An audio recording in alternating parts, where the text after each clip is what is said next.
আসসালামু আলাইকুম রহমতুল্লাহি ওয়া বারাকাতুহু। ইসলামিক টিভি বাংলা আপনাকে স্বাগতম।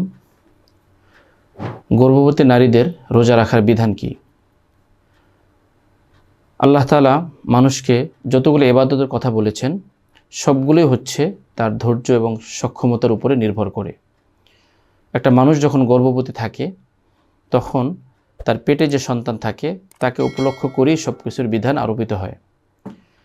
কারণ মা যদি ভালোভাবে না খায় তাহলে সন্তানের পুষ্টির অভাব হয়।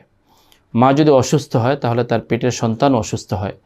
মায়ের যদি কোনো ক্ষতি হয়, শারীরিক কোনো রোগ হয়, এটার প্রভাবও সেই বাচ্চা শিশুর উপরে প্রভাবিত হয়। এজন্য গর্ভবতী মা যারা আছেন তারা রমজানের দিনে রোজা রাখবেন না। তবে শর্ত হচ্ছে যদি শিশুর কোনো ক্ষতি হওয়ার প্রবল আশঙ্কা থাকে।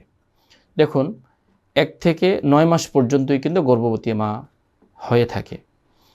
শুরুর 3 মাস, 4 মাস, 5 মাস, 6 মাস পর্যন্ত সর্বোচ্চ 5 থেকে 6 মাস পর্যন্তই কিন্তু রোজা রাখার সক্ষমতা তার থাকে। কিন্তু 6 মাস বা এর বেশি যখন হয় তখন কিন্তু তার রোজা রাখার সক্ষমতা তেমন থাকেই না।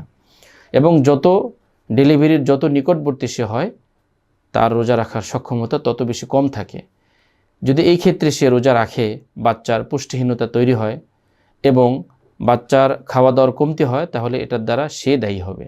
এজন্য আল্লাহ তাআলা এখানে বিধান রেখেছেন গর্ভবতী মহিলা যারা আছে তারা সর্বোচ্চ 4 থেকে 5 মাস বয়স পর্যন্ত গর্ভবতীর সেই বাচ্চার গর্ভের 5 থেকে 6 মাস পর্যন্ত রোজা রাখতে পারবে। এর বেশি যখনই হবে তখনই সে রোজা রাখবে না, বরং এই রোজাগুলো রমজানের পরে সে কাজা করবে। কারণ এতে বাচ্চার প্রবল ক্ষতি হওয়ার আশঙ্কা থাকে।